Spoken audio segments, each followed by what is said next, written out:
Alrighty, so if you've been following the saga of BK in this last 64, well, you know that he 3-0'd and then 3-0'd again, 6-0, boom, got his slot in the Saturday draft. Winner of that draft, another 3-0, goes to Worlds.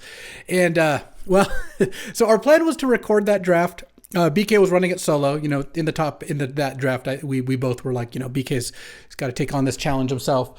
And I showed him how to record. And then BK, do you want to explain to the viewers what happened? Well, I did start the recording. Definitely true.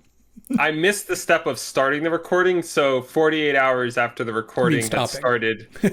Oh yeah, I didn't stop it. We realized we had a corrupted file. Fortunately, I took a bunch of pics of the draft as it was going, just to send to some friends, to give them updates, and then we still have the games from my matches on the Moto log, so we're going to check those out. But we'll be able to talk through the draft. It'll be a fun little retrospective, and we'll get to hear Luis's thoughts on a couple of the interesting picks from along the way.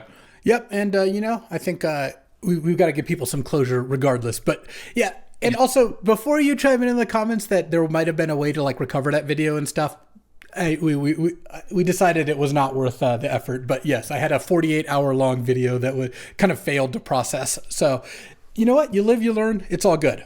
And you know what else is all good? You opened a Mana Crypt here. Obviously, a fantastic first pick. Yeah, was super excited to get Mana Crypt. I think we probably talked about it before on some videos, but once I get Mana Crypt, I'm immediately thinking about green, red, and white. I think those, and this is a pack that has some good examples of that in terms of the best cards to pair with Mana Crypt. You want cards that can snowball the game when you play them on turns 1, 2, and 3 with Mana Crypt, and Headliner, Scarlet, and Solitude are great examples of that. Obviously, sad always to be missing out on Caracas, but Mana Crypt we had as third on our list, maybe somewhere fourth. In the top 5. Yeah. There's Lotus, Soul Ring, Time Walk, Mana Crypt, and then some people have Ancestral there. Some people have Mox Sapphire, whatever you want to call it. But I would say most people have Mana Crypt above all the Moxen, and it's competitive at least with Time Walk, Ancestral, and Lotus to some degree. So, or Soul Ring rather, not Ancestral. So yes, of course, starting with Mana Crypt is great. And then a couple picks in, you grabbed a Pyroglyph was pick 2, right? And then Tireless Tracker, and then Temple Garden? Yeah. I mean, the one other thing I guess I would say about Mana Crypt is it's nice if you can go artifacts. It's actually, I think, kind of hard to get into artifacts with Mana Crypt because, Tireless Tracker is not a card I would typically take third in a draft. But once you have a Mana Crypt, you don't want to mess around too much and let any of the cards go by that are just so nice if you can play them on turn 1. And so normally I like to have a little more flexibility. Normally I don't draft like this. The Temple Garden was out of a really bad pack. That was my pick 4. And then we get to this point in the draft where it's a little bit all right, am I going to give myself more flexibility, or am I just gonna do the thing I usually don't do in Vintage Cube, which is here's my flag, here's where I am, everybody else behind me, you're gonna get cut, and then I'm just gonna hope that I'm not getting cut too hard, at least the direction coming to me. And so I take Orcish Lumberjack because I really, really like Gruul for Mana Crypt. When we're talking about Minsk and Boo, Questing Beast, there's a lot of great stuff here. And it's not like there's anything particularly enticing anyway. If I wasn't going to take Lumberjack here, what are we looking at? Preacher, Smirking Spelljacker, Archangel Elspeth, I guess? Yeah, no way. Satyr Wayfinder is competitive with Lumberjack, but it's also worse than Lumberjack for kind of the same type of deck. And having Lumberjack and Mana Crypt just means you can jam more 4s and 5s and hopefully draw one or both of those cards. They kind of enable the same things. Yeah, one of the costs with Lumberjack is that so when you draft Gruul Lumberjack, you frequently are going to want to have some elves. That's going to mean you want to have turn 1 untapped Taigas and Stomping Grounds for that, so that you can both cast Elvish Mystic and cast Orcish Lumberjack on turn 1 and have a forest on turn 2. That is just not going to happen reliably with just a normal 9/8 limited mana base. So the good news is that Mana Crypt and a Gruul deck is already going to make me prioritize wanting to have a lot of green and red duels, because you really don't want to be in the spot where you have Mana Crypt and then Mountain, Tireless Tracker. That's just a disaster. Yeah. So then the Paw Patch Recruit Wield, by then you picked up Lotus Cobra, Abrade, and Bonehorde Dracosaur, which is great. I mean, Dracosaur is a great thing to Lumberjack or Mana Crypt out. Lotus Cobra helps you with ramp. And then Abrade is a pretty solid, flexible removal spell. So you had to be feeling pretty good at this point in the draft. Yes, yeah. This was it was going okay, I would say. Like I wasn't really getting I went through all of pack 1 without getting a green red duel for my lumberjack and without really seeing much in the way of green. So that was a little concerning, but I think once if you could just like sort of laser in this early, you know you're eventually going to get there. There's just 3 packs worth of stuff. This pack was a little interesting, I thought. The Paw Patch Recruit versus the Yavimaya. The Yavimaya is nice with the Lumberjack. It can let you sacrifice some lands you ordinarily might not be able to sacrifice. Like if you have a mountain heavy draw and you draw Yavimaya as your only green source, you can sack your mountains to Orcish Lumberjack. Paw Patch Recruit would be pretty great if I ended up with a Guy's Cradle. And it also can give you some good value if you start off with like a turn 1 Paw Patch Recruit and then you play like a good threat. Well, then removing that threat leaves you with another threat behind. Especially if you Mana Crypt it out. I mean, it's a good Mana Crypt card. So after pack 1, you had Agatha, Soul Cauldron, Abrade, Talisman as your spells. You picked up like an Arwen. The Satyr Wayfinder came back, which is a nice sign because that pack was not that strong. So Wayfinder was one of the cards I already wanted out of that pack. Absolutely, especially for helping to fuel Pyroglyph, because that card will frequently be strong, but it's not always going to be big in the early turns of the game. It's not always going to be something you can play with Mana Crypt, so having an early play that ensures it's going to be a decently sized one is nice. I was a little more encouraged just because some medium green cards like Augur of Autumn, Wield, and Satyr Wayfinder out of packs without much other green. Agatha's Soul Cauldron was a card I was pretty happy to get late. One of the matchups I'm definitely concerned about is Reanimator, just because you're not going to end up with discard. You're not going to end up with hand disruption if you're going down the Gruul route. The Arwen was an interesting pick, and it ended up being more interesting as the draft goes on, as you'll see, because it was in the same pack with Eternal Witness. But with the Temple Garden already, and one of the things that's nice is that with Mana Crypt, you can be under some life prevention. I know I'm going to be drafting heavy hitting green and red, like 3, 4, and 5 drops. So the fact that if I get a free splash for an Arwen, I will have a way to recoup a lot of life back. It was pretty attractive. Play Pyroglyph, target your thing, in response, Arwen it, boom, get 1,000,000 life. Look at that. Yeah, that's pretty nice.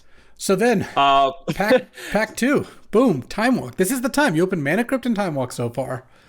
Yeah, so immediately feeling some regrets about the Eternal Witness, and I'm a little, I wouldn't say frustrated, but it's now I'm starting to feel a little bit of stress about the fact that not only was I unsuccessful in getting good green-red fixing in pack 1, now I'm kind of in the spot where it's like, well, I have to take Time Walk. It's just so much higher power level than Seasoned Pyromancer, Fanatic of Ronus, or Territorial Kavu. But now I'm also going to have to splash that. And the only 5-color source of fixing I have right now is that Lotus Cobra, which is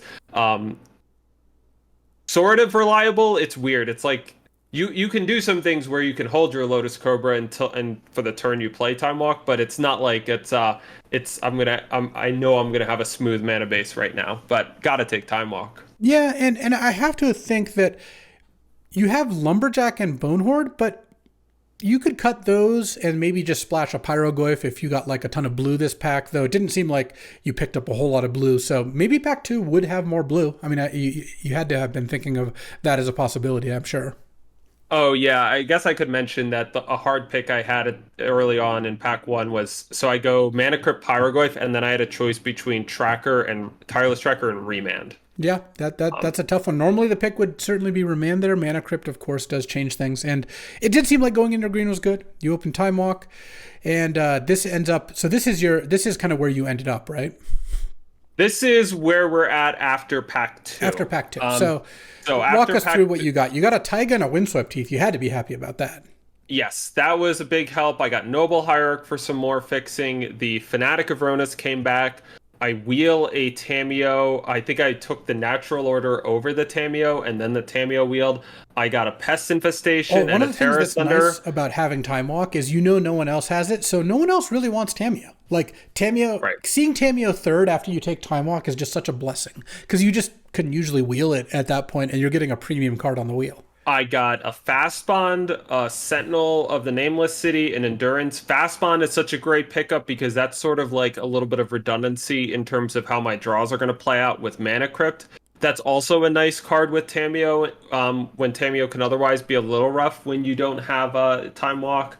Fast Bond goes really well with Tracker, Augur of Autumn, Sentinel of the Nameless City, so I'm feeling real good about and with Noble Hierarch about my ability to immediately jump the curve in games and start getting ahead. Having now Endurance and Agatha's Soul Cauldron makes me feel good about my matchup against Reanimator. I've got Terror Sunder and Pest Infestation and a Braid, so I feel like I've got really good ways to sort of fight back against artifact decks. Yeah, overall, Pack 2 I think went better than Pack 1 in terms of me seeing the kinds of cards I wanted. Red was overall like mostly cut during Yeah, I this was just draft. gonna Did you say notice? I didn't pick you up got red cards at zero all. red cards in this pack. Though getting Taiga and Heath means there's no world where Pyroglyph's not in your final deck. There definitely are worlds where like a Braid, Orcish Lumberjack, and Boneheart Dracosaur maybe don't make it. Right. All right, pack 3. What is this? These are other things. I Hold don't on. know. Okay, here we are. For some reason, it didn't download the last couple picks, so you got to see random images. In any case, we are back, and so this is going into pack 3, your first non-power opener, where you took a gut over really not that much. The Hedge Maze is probably one of the more interesting cards for you, but you kind of got to take gut. It's the perfect card with Mana Crypt for multiple reasons. Obviously, it's great to accelerate out, and it gives you an out to Mana Crypt, and Gut Time Walk is obviously just incredibly filthy.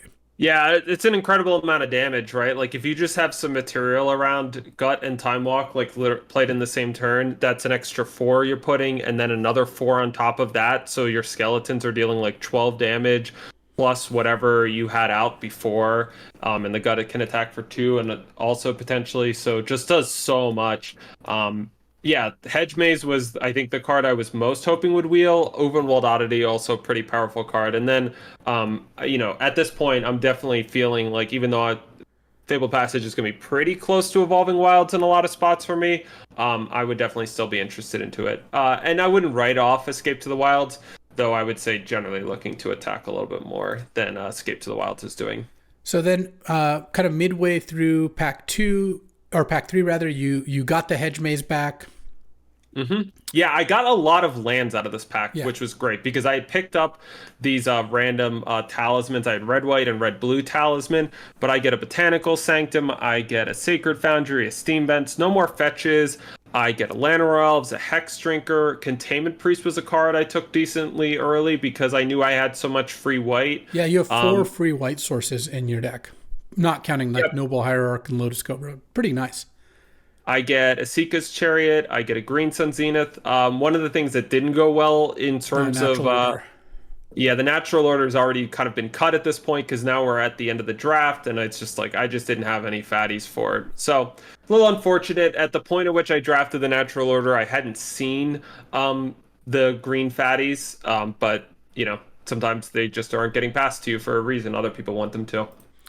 All right, and here is the final product. You got the Containment Priest in the deck. Time Walk and Tameo is your only blue cards. So you have 2 white cards, 2 blue cards, and then pretty good mix of red and green with just 1 fetch, but also 5, 6, 7 dual lands. So your mana ended up being pretty good, it seems like. You also have like Noble and Wayfinder. This and is Toba. plus 3 cards. This is 43. So this was I end up cutting the Containment Priest because I have the main deck Endurance. Sure. And then I think I also cut Paw Patcher Croup because I didn't have Guy's Cradle, And didn't it's have bad, yeah. equipment, any ways to really take advantage of it. And my guess then is like maybe Augur of Autumn is your last cut.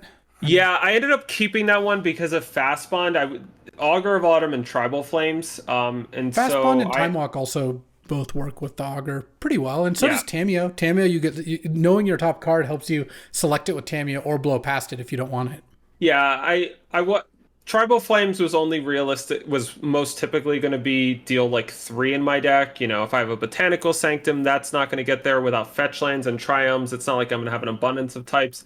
So definitely a card I would side in, but not something I started. And then, yeah, I left out Terra Sunder, I left out Risen Reef and Golos. All seem like fine cuts. All right, so this is where you ended up. I mean, how happy were you at this point in time? Like, you opened Time Walk and Mana Crypt. Obviously, that's pretty fantastic. This deck looks like a pretty good proactive deck with decent mana and some busted cards. I have to imagine this is, like, you wouldn't mulligan this, right? No, I wouldn't. I would not have mulliganed this draft. I felt really good about it. It wasn't the easiest sort of deck to get, and I think a lot of it also was I knew that the sideboard material I had was very good, and I knew that in sort of, it's about where you end up, not necessarily the journey, but going into pack 3, I was definitely concerned with the amount of fixing that I had. And so the fact that I got there in terms of getting enough duels where I had a free splash for Arwen and then was going to be able to consistently play my green and red cards and my Time Walk, that all felt like that was really taking what was a good green-red beatdown deck with some powerful cards to another level in terms of its ability to beat the vast array of decks you'll face in the format. It's like when you go to a really fine dining restaurant. It's a red-green deck, but it's elevated. It's a little bit better than normal. All right, let's take a look at your games because we got the game replays. All right, so are you going to maximize it? All right, so you start on the play and lead with a turn 1 elf here. Pretty solid draw, I would imagine. Yeah, sure. Love to have a Llanowar Elf. I mean, certainly concerned the fact that I didn't have red mana, but the fact that I've got it now turn 2 Sentinel is awesome. All right, starting on turn 2 Sentinel is not bad. And how do you feel about this? Didn't like to see Psychic Frog because let me tell you, my deck is not good at killing Psychic Frog, and so now here's the first interesting decision spot I have I decide to do that first, and then it's like they have 6 cards in their hand, so if I buff my Sentinel up to 4 and can abrade it, they would literally have to discard every card in their hand to keep it around. Now, if I attack and they block and I abrade, they get to eat my Sentinel and they get to still keep 2 cards left in my hand. So I ultimately come to the conclusion it is not worth just running into this Psychic Frog. Yeah, so you just pass with Endurance mana up to stop. And then, yeah, stop after this next one here. Okay, so they made a Bloodghast. And then one more. They're going to discard a Master of Death here. Master of Death. Okay, so they were hoping you would brawl with their Psychic Frog. Well, okay. So would you cast Endurance? I didn't have a stop set on my end step. There is one now, but that's because I added it. I forgot. I would have cast Endurance when they were tapped out. Yeah. Okay, I would have too. That's not going to go great for me. So I Endurance because it's like, I feel like if I have enough I don't want to give them just an endless amount of material here with Psychic Frog, with Master of Death to be jumping it and growing it. And there's possibilities in the future with a Braid and Pyrogoyf. I could take this thing down. Yeah, let's move forward now though. So either way, it ended up the same. Had you Endurance end of turn or upkeep, the Endurance resolved, the cards are gone. You didn't get punished by a mana leak or a remand that would have been pretty savage. So there's Natali. Sure is. Death. So death. Which is like, all right, well, that's at least they're taking 7. So they hit Concealing Curtains on their side and Pest Infestation on yours. Okay, that's not even a great Itali. No. But now they're unfortunately I was surprised they played a land then attacked with Frog, but it still is too much for me to block down, so they get to draw a card. And then on my turn, now I could just go Tracker and grow it / hold up a Braid. The Pyrogoyf is only a 1/2 right now. Pyrogoyf also not that great against Psychic Frog because they can eat their graveyard kind of at will. I can also go Tracker and Satyr Wayfinder. That gives me the ability to have a Chumper against the Psychic Frog. And then maybe you could triple block Itali and kind of hope that works out. Yeah, it's so risky to go down any line where I block down Itali. I think at this point my plan was mostly just try to go wide enough and See where I could go, see if I could ever just like burn them out with like Gut, Time Walk. I mill over my Fast Spawn and Oh, Chariot, not big losses. pretty good mills for Pyroglyph though. You hit Artifact and Enchantment. Yeah. Yeah, I guess you can take a hit from Atali here, and it's not too bad. Yeah, so I just go for a chump on the Frog. Yep. And just take Atali, and then it's like if they're gonna flip curtains with, and I have Pyroglyph too, they're really gonna be taking a lot of damage here. Yeah, I guess they take the Pyroglyph though. Yeah, they do take it. Augur of Autumn's not doing much here. What can Green Suns get at this point? Green Suns, not much. Arwen? I've drawn a lot of my good ones. Arwen is kind of the best one, and it is the one I'm ultimately going to get. My thought there is I'm at 7 against an Atali and a Psychic Frog, which can grow. Like, basically, I need to get myself out of the range of just dying to them dumping their hand to Psychic Frog, so I kind of have to Arwen and use it. I do have an Endurance, which might be able to block, and so I have to decide how much to attack with here. So if you want to pause before you see my attack... how much do you want to attack with right now? I think the Endurance and the Sentinel. Just not thinking about it a ton. Because like, if you attack with the Tracker, I guess you make it a 4/3, but it's not indestructible. Oh, it's indestructible end of turn. So if you attack with all 3, they can't just take it, right? I mean, I guess they could, but they would go to like 2 if you used Arwen. And then you'd go up to, say, 11, and then you can maybe take the Atali, chump the Psychic Frog with Elf or Arwen. Yeah. Well, you shouldn't make any plans around chumping a Psychic Frog. They have 3 cards in their hand. Oh, that's true, and your Endurance is going to be tapped. You probably can't attack with Endurance then, is my guess. Yeah, that's the conclusion I came to. So I attacked with the non-elf, non-endurance creatures. What is this? Oh, they considered. Okay, they're just trying to get a little more info. They considered and topped, which is scary. Yeah, and they probably didn't block here. They did. Oh, interesting. Okay, so now you're kind of priced into using Arwen, I would imagine. You just can't really win the game if you don't. And now post-combat, I guess you can use a map token? Like maybe on the... I can use a map token. It takes away my ability to chump Psychic Frog with a meaningless creature if I've already played a land this turn. And then I'm also potentially using a map token on a creature, which... Like, where would I put it is the problem. Yeah. I mean, I my inclination is to put it on, not Endurance, because there's a chance you might block with Endurance this turn. You could put it on Sentinel, because it has Vigilance. It's pretty nice to have that on both sides. Tracker's a... But I guess it's pretty nice to put it on Tracker, because it has a lifelink. So I guess maybe just putting it on Tracker makes sense. So you end up not using it, just wanting to keep it back to force them to give Psychic Frog flying. Okay. So they do give it flying, and they attack with both. All right, so now you're kind of priced into blocking Frog with Endurance is my guess, and then Atali I maybe just take. Yeah, that was the conclusion I came to. Yeah, all right. And then they have a card they put on top. And then they had the card they considered to top. On Pyroglyph, and then you just die. All right. And it's like, if I just chump some more material, if I put more material, if I block down Atali or chump Atali... Well, if you blocked it down, it'd get necromancied, and you would probably just lose to that. You could have blocked Atali with Arwen, gained effectively 4 life. Pyroglyph couldn't kill you, but then they just go Pyroglyph, kill Tracker. You're just not winning that game. All right. Yeah. That was game 1. All right, let's take a look at game 2 on the play here. And, oh, this is a nice one. So, what are we doing? Turn 1 Forest, Mana Crypt, Tireless Tracker? Just come with a bang? So Windswept Teeth can get Plateau and Hedge Maze. Yeah, it can't get Untap Blue, I don't think. But it can't get... there's no Hallowed Fountain. So I have to be thinking about, like, which one of these cards am I going to need more? I sided in, obviously, Containment Priest and Agatha's Soul Cauldron.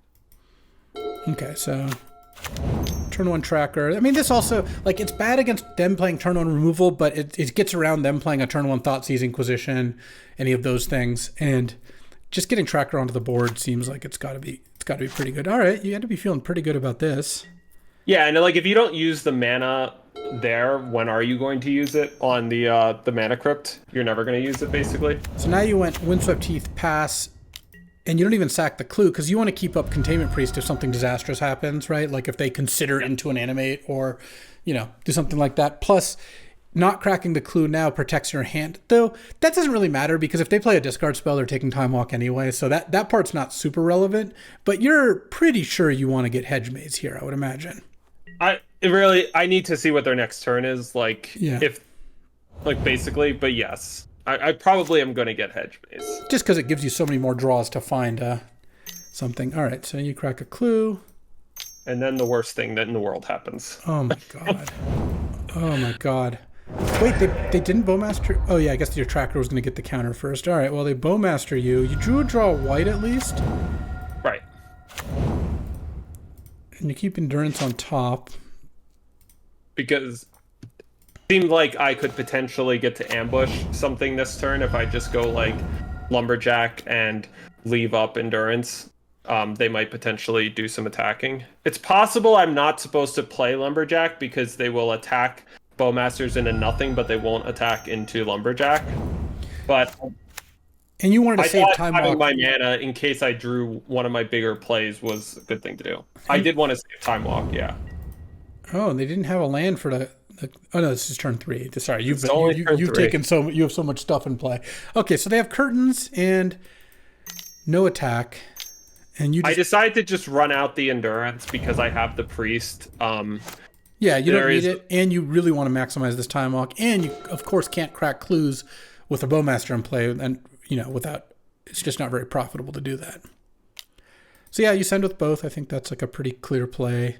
If they really want to block your Tireless Tracker with Bowmasters and the Orc, then that's acceptable, I guess. Probably they're just going to block the curtains on Endurance. Oh, they block it. Interesting. So now, do you want to sack any clues here? It gives them back another zombie is the problem. Probably not then.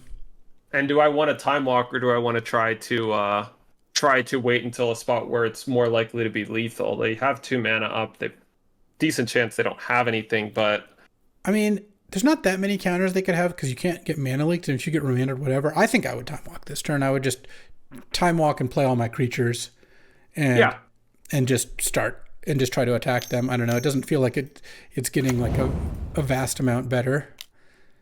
Oh, you didn't want to play Containment Priest though. Okay. Yeah, I thought because I wanted to have it in hand a card. So if you want to pause, I can explain that a little bit. It wasn't going to push much damage, and I thought something that was plausibly going to happen during that game was that if I draw like another land, I could get to a spot where they flip Concealing Curtains, thinking they'll be able to force a draw off me. But if you have no cards in hand or only lands in hand with Concealing Curtains, sure, then nothing happens. So I guess if you played the Containment Priest, it effectively attacks for just 2 damage because they're still blocking Endurance on the curtains. All right. I think I should have played it. I think I would have played it. Yeah. I also think you're going to want to start just cracking some clues at some point here, which it's tough. It just makes a chump blocker. It doesn't damage. Oh, I would have definitely played the land though. I think you want I was clue. trying to induce the Concealing Curtains. Yeah. No, that makes sense. Okay. So now. But yeah, I should have played a land so I had more clues. What did they do? They just spent 2 mana and did what? I don't know what happened. This isn't the way the game went. We'll see in a second. Maybe the game's gotten messed up because of Time Walk? Yeah, like they probably have a Psychic Frog in play, right? That's the card they played this turn? No? I don't know. Maybe. I'm trying to remember now. It's been a couple days, but we'll see. Yeah, Magic Online is it's asking me to choose heads or tails. Cool. It feels like something broke. The Time Walk broke the replay. So we'll see if we can watch it again. Oh, no, here we go. Okay. Here we go. You drew Arwen, but they did cast something, presumably. So I do not recall having Arwen in my hand. I'll be honest. Okay, we've got back to the same turn. Let's see if they get something going. Oh, I think it's the same. I think you are correct that the time walk kind of messes up the replay, but yeah, I mean, just let it go as much as you can. I could tell what happens the rest of this game if we can't recover it. That's funny that we're getting into more unrecoverables. Well, I guess is it just broken here? It's just chilling. Yeah, I mean, and then okay, it's not advancing. Okay. Oh wow, it's getting my camera too. All right. Well, I guess you can summarize for us because this looks like it's not happening. Summary: they cast Time Twister with an Orcish Bowmasters in play. It was devastating, and then I lost. So yeah, that's the way that goes. Obviously, as you look at my deck, it's like, well, yeah, I could see how Orcish Bowmasters would beat you up. I had 2 cards in my main deck which could kill a Bowmasters, and then I had Tribal Flames sort of in my sideboard. Also, Psychic Frog is just an absolutely messed up card against this deck. Yeah. They played a 2-mana 6/7 on turn 2. You couldn't attack your 3/4 into it with a Lightning Bolt. Like, well, you know what? I think I can speak for everyone watching that we really loved watching this run. Like, it's a shame the top 8 didn't work out. You know, the finals or whatever you want to call it. Obviously, would have been fantastic to see you at Cube Worlds. But how do you feel about the whole season? How do you feel about the whole program? How you did in the season? How they organized it? I'm just kind of curious because I'm hoping that they'll do something like this again. I imagine it was wildly successful. They kept closing entries so many people wanted to play. Yeah, it would be weird if this thing wasn't considered successful, considering they had to increase the requirements. It's like one of those things where a store sells out of its inventory and then they're going out of business, and it's like, well, what else could have happened here, right? Like, right. Overall, pretty good. I mean, I had a pretty good win rate. I did very well in the feeder leagues throughout the season. The 64s, I mostly was like winning a couple matches and losing, and then finally broke through at the end. I mean, I think I try to just judge my success on like what I did with the seat that I had and the draws that I had, and the videos the last couple of days. Those were not the best decks I drafted. Those were not the best seats I had. But we've made some good stuff happen with them, and that was really fun. This deck, like, I did what I could to be good against Blue-Black Reanimator. Yeah, you prioritized Endurance and Containment Priest. You know, you had some of the cards that give you some play there. Yeah, so that's good, and I think this was a well-drafted, well-built deck.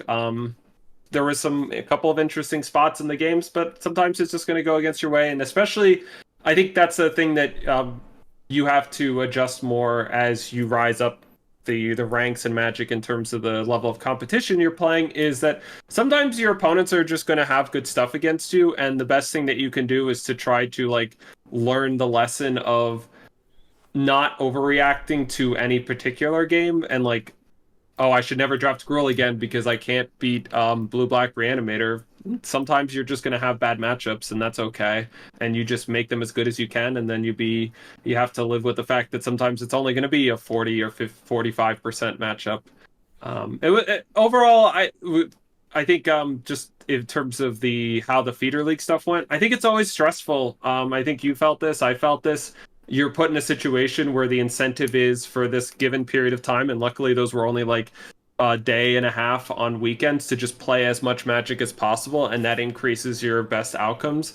That's the reason why you and I have both always been like opposed to any systems which heavily reward ladder play. It is unhealthy for after you take a loss, for the incentives to be so strong against you doing something like taking a breather, walking away, doing something else for a change, and instead to just be like, nah, get back in there, champ, keep taking punches. And it's like, well, sometimes that's not always the best for you. Yeah, I mean, I also, like, on a personal level, the weekends are just harder for me to play because all the kids are home, and that's just going to double in the future. So I ran into... I would say it's funny. I loved this event. I hope they do another one. I think, I'm really thankful to Ultimate Guard, Daybreak, Wizards, all of the people who put this together. It was a lot of moving pieces, and it was one of the most fun series that I really could conceive of. I really want to play again. On a personal level, I had a pretty terrible time, but that was not because it was a bad thing. It was a great thing. I just ran into, I think, a combination of getting some bad luck in there, like, I certainly got a lot more zero mana artifacts cast against me than I ever had the opportunity to cast by like a lot. You know, I had multiple matches in 64s where I took like 4 turns, like kind of like your opponents in the Doomsday deck. You know, I played against Carl and Terabad, and he just like turn 1 mana crypt or mana vault, turn 2 Othari, and then game 2 land Lotus 2-drop or something. And it's just like, okay, yeah, I just didn't get to play Magic. But I also don't think that I like played or drafted perfectly, of course. And there were some things that kind of we worked on over the season trying to figure out. I think part of my frustration was that we did a lot of these drafts together and played a lot together, and I was just getting creamed. So it's like, I don't think I'm doing things like terribly wrong. But on the other hand, I think it's the most useful to look at like what you could do better. And certainly trying to figure that out is always the challenge. So I hope there's more of this. I was disappointed in my performance, but I'm really glad that we got to see you make a good run for it, at least show people some wins on the channel. It would have been really nice if you were able to close it out, but you know, that's the way it goes, and I think you gave yourself a good position. Plus, if you were going to open Time Walk Mana Crypt, the top 8 is really where you want to do that. Unfortunately, it didn't quite convert. But you know what? I'm also kind of glad that it's done, because it did consume a lot of our brain space, both in terms of like, this is what we're doing. Like on Saturday, it's like, oh, time to play feeder leagues. Like, you know, Ben White's, you know, came to visit. He works at Wizards, a former pro player, great guy. And we played his mono red cube on Saturday night, and it was a lot of fun. I don't regret doing it, but I also at the time felt like, oh man, I gave up playing in a couple of feeder leagues for this, and I won no tokens that weekend. That kind of sucks. And I don't really like that push and pull was a little bit difficult to deal with at times. So, you know, at the end of the day, a million people wanted to play in these. They had to make the feeder leagues harder. They couldn't keep them open all the time. I totally understand that. And I think that Daybreak did a very good job of kind of responding to demand and figuring out systems that were ultimately pretty fair. Like, yeah, it does advantage people who could play more, but that's also fine. You know, that is just kind of how these things work. The cube list I thought was decent. It wasn't the best. I think that the cube list had a lot of things it could have trimmed, but overall it was quite solid. And you know, we put it through its paces, right? I got to give credit to Chris Wolf for making a list that did stand up to, you know, months of just people playing a ton, and there wasn't like huge glaring problems. So I think that part is pretty sweet. I am looking forward to working on my cube list. I put up a new version, and we've been drafting it last couple days with Duskmorn cards and, you know, updates from Bloomborough after seeing what worked and what didn't. And that's all a lot of fun. So I'm really glad to get back to that. Team drafting is also a lot of fun. This was a little bit solitary, but overall, awesome stuff. You did great, BK. It would have been nice to, you know, have you take it down. People would have loved to see you at Worlds, but I really appreciate how excited everyone has been in the comments. Like, it's been fun listening to that, and people are really rooting for you. Like that makes all this stuff a lot more fun. So good run. Any closing words before we move on to the next, which I guess will be more and more Vintage Cube? No, just wanted to say thank you to everybody who's been so nice in the comments, rooting for me the last couple of days. It was really cool to see. It was funny watching. I went back and watched some of those videos a little bit, and I was a little bit less, I think, animated than usual. But I definitely have made mistakes that have cost me in high leverage situations before, because I get too excited by the moment, and so sometimes when I'm playing in things, I'm just doing everything I can to just like keep my heart rate down, which I was like, oh, I wish I had been a little bit more like excited and juiced during these things. But that's the difficult balance when you're a content creator who's also trying to win. Yeah, I mean, my philosophy when you've been jamming in these things is I kind of want to stay out of your way as much as possible. Basically, I don't want to make things harder for you because of the fact that we're recording it. And you know, maybe one day I'll salvage and upload the director's cut of an hour and 15 minutes of BK's top 8 and 46 and a half hours of my empty office. So stay tuned for that one. There might be some hide and seek footage that crept in the background. That's true. At some point, Santi probably played hide and seek in here. In any case, that'll do it for today. Short video. I know people are going to talk about spoilers. I do want to say one thing about that, by the way. Just to make it so abundantly clear for all the people who maybe hear this or not, YouTube really, really punishes putting a bunch of like dead air in to buff it for spoilers. I am not going to do that. I am never going to do that. Like, when you do that, let's say you wanted to make this video an hour and 10 minutes to not reveal, so I put in half an hour of dead air, people will just stop watching when that starts, and YouTube will come to the conclusion people do not like the video, and they will not prioritize the video. That is bad for me. That is bad for the channel. It's ultimately bad for you if you enjoy these videos. So please, Do not ask me to put filler content in. What I might do in cases is sometimes I do 2 drafts in the same one, you know, and that does it. But sometimes it's a complete draft. This is a complete video. We're going to watch this video. So I appreciate everyone being so passionate about it. But, you know, I work with the constraints we're given, and that'll do it. In any case, long sign off. We're done here. Come back tomorrow for more drafts and give BK a little round of applause here. Great finish, bud. Thanks for watching. If you enjoyed this video, make sure to hit that like and subscribe button.